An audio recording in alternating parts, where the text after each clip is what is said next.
अपने सम्मानित प्रिय गांधी जी के सफर को मैं आगे बढ़ाता हूं।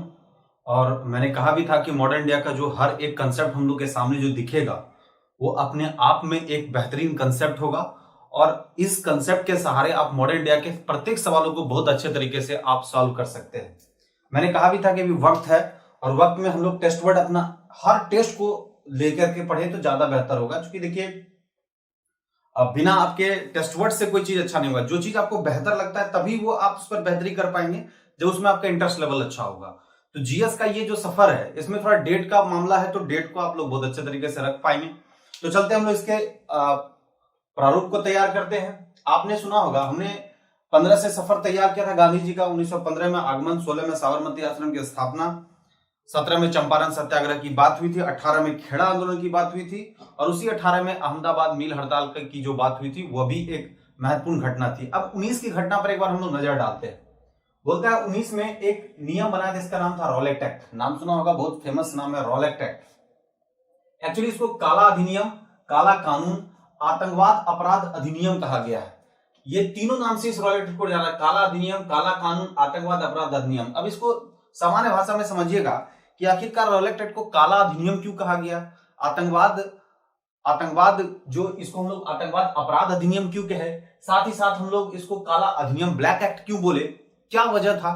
तो कहा जाता है कि ब्रिटेन ने एक ऐसे कानून का निर्माण किया जिसका एक पर्याय ही बना था, ना अपील होगा, ना वकील होगा और ना दलील होगा।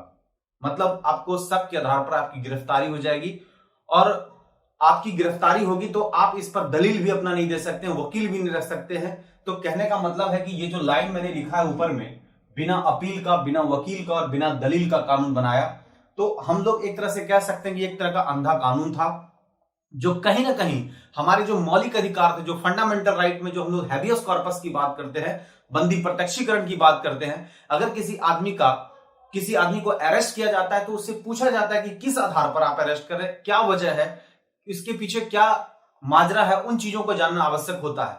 लेकिन यहां पर क्या था कि जो फंडामेंटल राइट का जो हैबियस कॉर्पस का जो मामला है, हम लोग बात करते हैं ना अनुच्छेद नंबर 32 में 5 तरह के मामलों में, तो खैर उसमें भारतीय संविधान में हम लोग एंट्री नहीं करना चाहते, नहीं तो बात और बढ़ जाएगा। हम चाह रहे हैं इसको संभल करके यहीं पर इन चीजों को समझिएगा। उस 5 खंडों में एक नाम आता है हैबियस कॉर्पस। कहा जाता है कि इसको बोलते हैं बंदी प्रत्यक्षीकरण।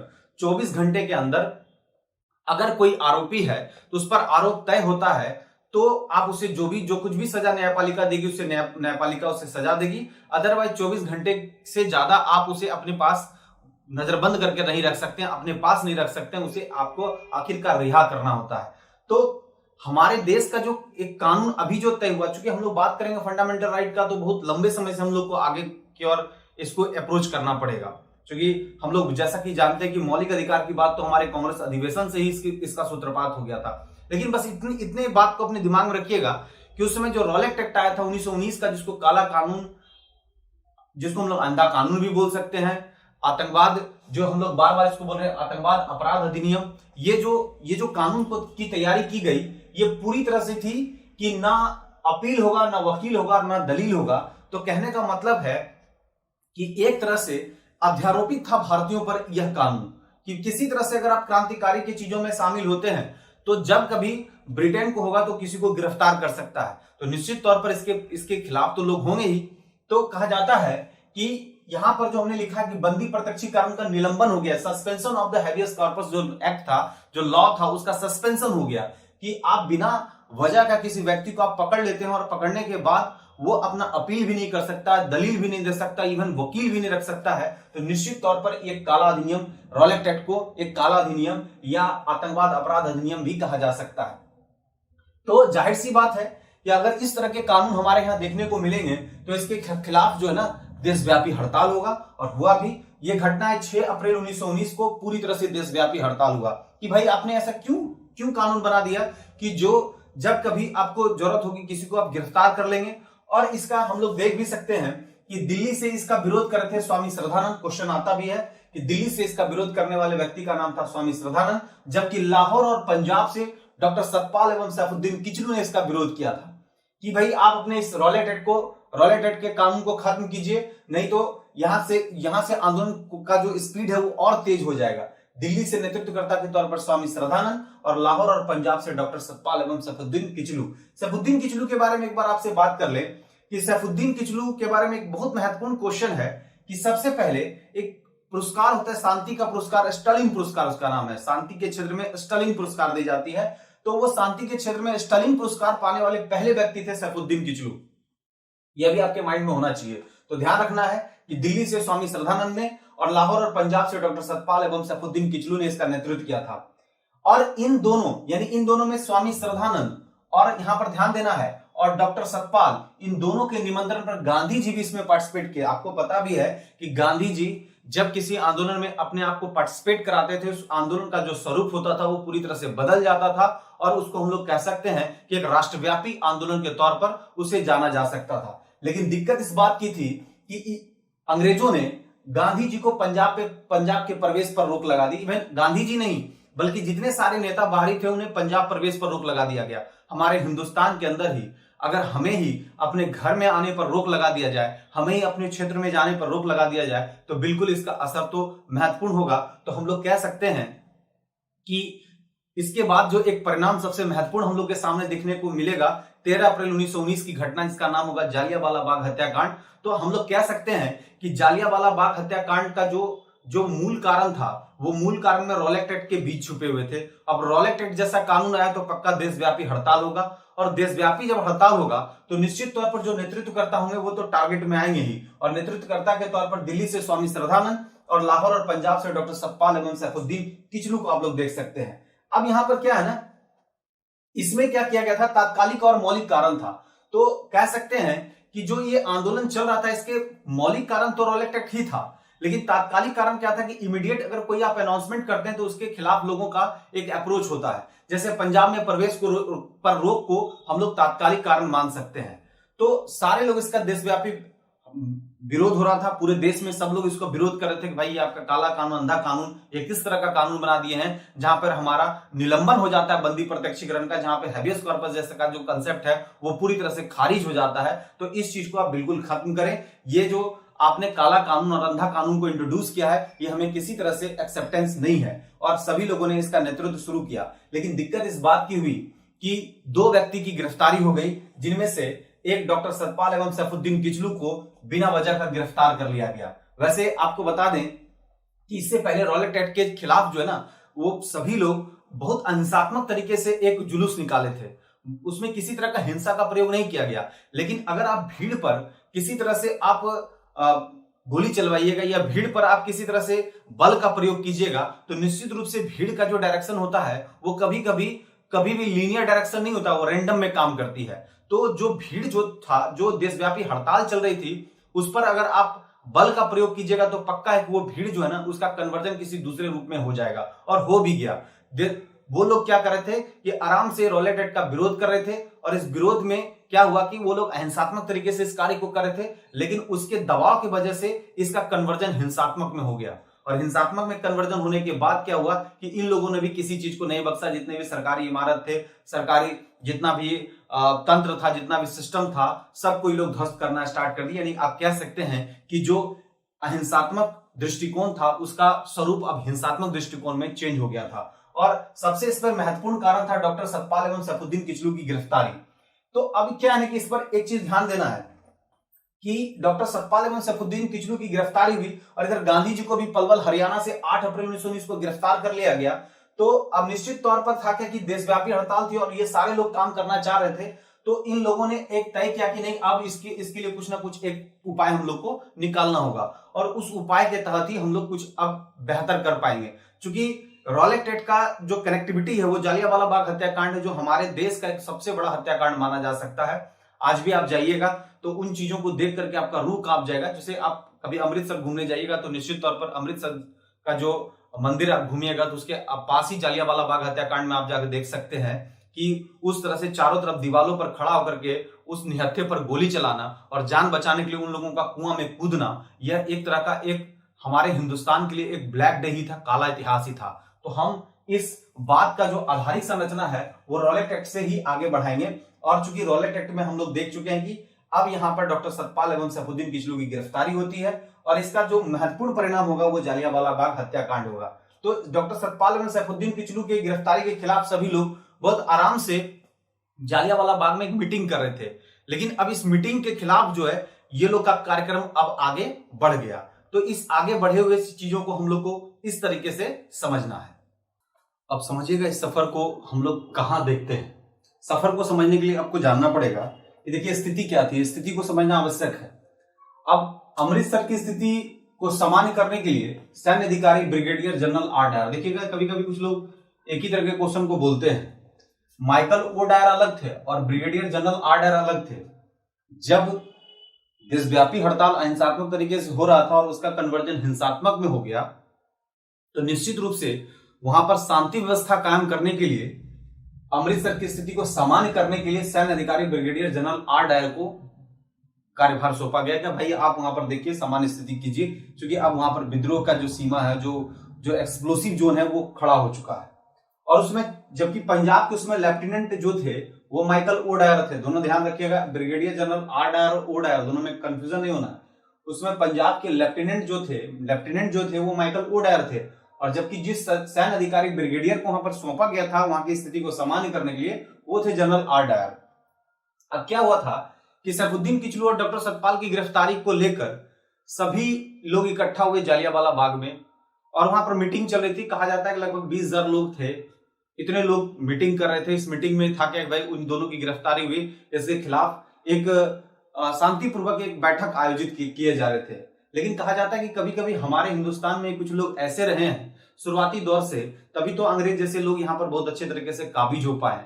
हर बार कुछ ना कुछ ऐसे लोग रहे हैं जिसके कारण से हमारे जो हम वीकनेस है, जो हमारी कमजोरी है, उन तक बहुत बेहतर तरीके से पहुंच पाया। उनमें से एक नाम है हंसराज। वैसे हंसराज तो नाम इसका नहीं होना चाहिए था। मेरे ख्याल से इतिहासकार को मेरी सलाह है कि हंसराज का नाम बगुला राज जरूर कर दीजिए। हंस तो बहुत अच्छा चीज है, क्योंकि उसके पास तो प्योरिटी है कम से कम कि सभी चीज को छान करके अलग करके दिखा देना। लेकिन ये हंसराज नामक व्यक्ति ने जनरल आर डायर को सूचना दी कि भाई वहां पर ये लोग मीटिंग कर रहे हैं। और जनरल आर डायर ने उस वक्त का एक महत्वपूर्ण, कहा जाता है कि ऐसी घटना जिसको हम लोग काला अध्याय मानते हैं हमारे हिंदुस्तान के लिए, ब्रिगेडियर जनरल आर डायर ने चारों तरफ से घेर कर उस निहत्थे के ऊपर गोली चलवा दी। बहुत सारे लोगों की मौत हुई, कुछ लोग तो कुएं में कूद करके मर गए। मतलब कहने का यह है कि उस निहत्थों पर इस तरह से गोली चलवाना निश्चित तौर पर ब्रिटेन की एक भरपूर कायरता को हम लोग कह सकते हैं। उसकी जो कायरता की प्रस्तुति है, इससे साफ जाहिर होता है कि उस समय सचिव जो थे मॉन्टेग्यू ने इस बात का भी विरोध किया था कि भाई ये तो बिल्कुल गलत है। इवन उस समय दीन बंधु के नाम से सीएफ एंड्रूज काफी फेमस रहे थे, उन्होंने इस चीज का विरोध किया। और जो एग्जीक्यूटिव काउंसिल के मेंबर में जिन भारतीय का जो पार्टिसिपेशन था, शंकर नायर, इन शंकर नायर ने भी इस्तीफा दे दिया अपने एग्जीक्यूटिव काउंसिल के मेंबर से। जो कार्यकारी परिषद की सदस्यता थी उससे इस्तीफा दे दिया। यहां तक ही नहीं, इस 13 अप्रैल 1919 की जालियांवाला बाग हत्याकांड के बाद इसके परिणाम स्वरूप कैसरे हिंद की उपाधि महात्मा गांधी ने लौटा दी। कहा गया कि इस तरह की उपाधि हमें कोई आवश्यकता नहीं। इवन सर और नाइटहुड जिसको हम लोग बोलते हैं, सर की उपाधि जो है रविन्द्रनाथ टैगोर ने रिटर्न कर दिया और राय बहादुर की उपाधि जमनालाल बजाज ने रिटर्न कर दिया। इससे साफ जाहिर होता है कि जो थोड़ा बहुत भी पॉजिटिव ब्रिटेन के प्रति दृष्टिकोण था, वो दृष्टिकोण पूरी तरह से खोखली हमें नजर आने लगी और इन सभी लोगों ने काफी इसका व्यापक विरोध भी किया। साथ ही साथ हम कह सकते हैं कि इन सभी घटनाओं को होने के बावजूद हम लोग को कहीं ना कहीं ब्रिटेन से एक अपेक्षा थी।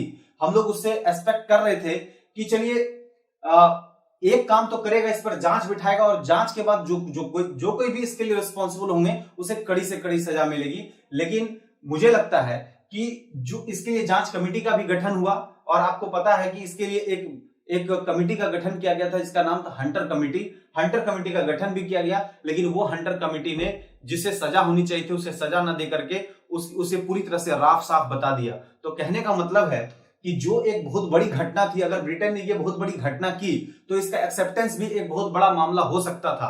लेकिन ब्रिटेन ने इस पर पूरी तरह से लीपापोती कर दी और जालियांवाला बाग हत्याकांड आज तक हम लोग के दिमाग से वो हट नहीं पा रहा है। इसके पीछे वजह एकमात्र है जिसने ये सूचना दी थी, हंसराज ने। और इस घटना के जो महत्वपूर्ण निर्णायक का काम किया था वो जनरल आर डायर ने किया था और उस वक्त पंजाब के लेफ्टिनेंट थे माइकल ओ डायर। तो ध्यान रखना है कि इन दोनों बातों में आपको कंफ्यूज नहीं होना है। अगर कंफ्यूजन हो जाएगा तो दिक्कत होगा। इस घटना को जिस सैन्य अधिकारी को वहां शांति व्यवस्था को कायम करने के लिए रखा गया था वो ब्रिगेडियर जनरल आर डायर थे और जबकि उसमें लेफ्टिनेंट पंजाब के थे माइकल ओ डायर। अब इस सफर को हम लोग थोड़े से आगे प्रोसीड करते हैं। प्रोसीड में अब क्या करना है, अब ये जानना है कि भाई कमेटी का क्या सिस्टम था, इस कमेटी में किन किन बातों का जिक्र किया गया, क्या ब्रिटेन ने अगर कमेटी का निर्माण किया तो क्या भारतीयों के द्वारा भी कोई कमेटी का निर्माण किया गया, और इस कमेटियों का रिपोर्ट क्या है, इस बात पर हम लोग अब बात करते हैं। अब चलिए जालियांवाला बाग हत्याकांड के जांच कमेटी पर एक बार हम लोग चर्चा कर लें, क्योंकि अगर इस पर डिस्कशन नहीं करते तो फिर हम लोग के पास वो एक अंतिम परिणाम तक हम लोग का अप्रोच नहीं हो पाता है। तो जैसा कि मैंने कहा था कि जालियांवाला बाग हत्याकांड भारत के लिए कहा जा सकता है कि काला अध्याय के तौर पर था, और इन चीजों से नकारा नहीं जा सकता कि ब्रिटेन की क्रूरता की हद थी। और जो जांच कमेटी का था तो उसमें तो हम लोग कहे भी थे कि एक्सपेक्टेशन था कि एक बेहतर जांच कमेटी होगा, कम से कम दोषियों पर सख्त कार्रवाई की जाएगी, लेकिन इसके बदले में जो मुहिम हम लोग के सामने आया उस पर हम लोग थोड़ा चर्चा कर लें। कहा जाता है कि इसकी जांच के लिए 1919 में लॉर्ड हंटर की अध्यक्षता में, ध्यान रखना है, लॉर्ड हंटर की अध्यक्षता में हंटर कमेटी का गठन किया गया। देखिए कभी कभी क्या है ना कि क्वेश्चन अगर आपसे पूछ दे कि हंटर कमेटी और हंटर कमीशन दोनों दो चीज है। हंटर कमीशन का संबंध उधर शिक्षा से था, तो हंटर कमीशन अगर आ जाएगा तो शिक्षा से संबंधित बात है, वो अलग जोन का चीज है। ये कमेटी पर ध्यान रखिएगा, जालियांवाला बाग हत्याकांड की जांच के लिए हंटर कमेटी को इंट्रोड्यूस किया गया था। कहा जाता है कि 8 सदस्यीय आयोग की स्थापना की गई, जिसमें 3 भारतीयों को शामिल किया गया था, सर चिमन सीतलवाड़, साहबजादा सुल्तान अहमद और जगत नारायण। ये 3 क्वेश्चन आपसे पूछा जा सकता है कि जो लॉर्ड हंटर की अध्यक्षता में जो हंटर कमेटी की स्थापना की गई थी, जो गठन किया गया था जालियांवाला बाग हत्याकांड की जांच के लिए, उस 8 सदस्यों में से भारतीय कितने शामिल थे, तो 3 याद रखना है, सर चिमन लाल सीतलवाड़, साहबजादा सुल्तान अहमद और जगत नारायण। और चूंकि हंटर कमेटी का रिपोर्ट 1920 में आ गया, लेकिन उससे पहले क्या था ना कि कांग्रेस ने भी इस जालियांवाला बाग हत्याकांड की जांच के लिए एक अप्रोच दिया था, जो मदन मोहन मालवीय की अध्यक्षता में इसको इंट्रोड्यूस किया गया था। इसमें अन्य सदस्य के तौर पर गांधी जी, प्रफुल्ल जयकर, सीआर दास, मोतीलाल नेहरू और अब्बास तैयब जी इसमें शामिल थे। तो यहां पर फाइनल हम लोग के पास एक अप्रोच आ गया है कि बाद में हंटर कमेटी का रिपोर्ट 1920 में आया, और क्या किया गया कि दोषियों को बचाने के लिए, चूंकि दोषियों को बचाने के लिए उसने इंडेमनिटी बिल को, यह ध्यान रखना है, एक बिल को लाया था, इंडेमनिटी बिल को पास कराया ताकि दोषियों को बचाया जा सके। जहां एक और उस पर सख्त कार्रवाई होनी चाहिए, उसे दंड देना चाहिए, वहीं दूसरी ओर ब्रिटेन ने उसे मान का तलवार की उपाधि से विभूषित किया। तो ये यहां पर जो मामला था, इस मामले को हम लोग कह सकते हैं कि निश्चित तौर पर ये आगे के आंदोलन की कड़ी को जारी रखेगा, और आगे की आंदोलन की कड़ी को मैंने पहले ही बता दिया था, जो खिलाफत के रूप में आया। वैसे खिलाफत का तो मामला सोवर्स की संधि को लेकर था, लेकिन अब हम लोग के सामने एक और महत्वपूर्ण एंट्री होगा, जिसका नाम होगा असहयोग आंदोलन, जो नॉन कोऑपरेटिव मूवमेंट के तौर पर हम लोग देखेंगे। और गांधी जी का कहीं ना कहीं असहयोग आंदोलन से जो अप्रोच चलना शुरू होगा, ये 1920 का सफरनामा स्टार्ट होगा, और 1947 देश की आजादी तक के सफरनामे में एक बेहतर अप्रोच आप लोगों को देखने को मिलेगा। मैं दावे के साथ कह सकता हूं कि जब भी आप इन चीजों को देखेंगे तो आपके दिमाग में एक हायरार्की, एक लैडर, एक असेंडिंग या डिसेंडिंग, जैसे भी आपको रखना है, आपके दिमाग में एक अप्रोच बनने जा रहा है। बस इसी अप्रोच के साथ अपने आप को एकदम सजग रखें। और बस लास्ट में एक चीज ध्यान रखिएगा कि जब ये कार्यक्रम हो रहा था, इसी क्रम में पंजाब में एक डंडा फौज का गठन हुआ था, वो चमनदीप की अध्यक्षता में। ये क्वेश्चन को हमने सर्कल भी किया है, इसी आंदोलन के समय डंडा फौज का गठन चमनदीप के द्वारा पंजाब में किया गया था।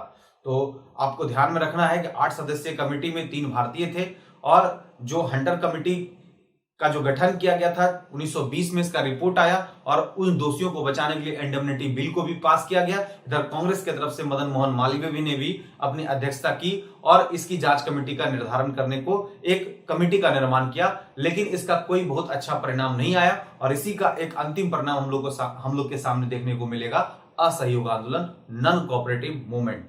नेक्स्ट कड़ी में हम लोग असहयोग आंदोलन पर बात करेंगे, और उस पर बेहतर तरीके से बात करेंगे, ताकि सवाल का जो स्वरूप है उन चीजों के साथ आप बेहतरी के साथ उसके साथ रिकनेक्ट हो पाए। जय हिंद, जय भारत।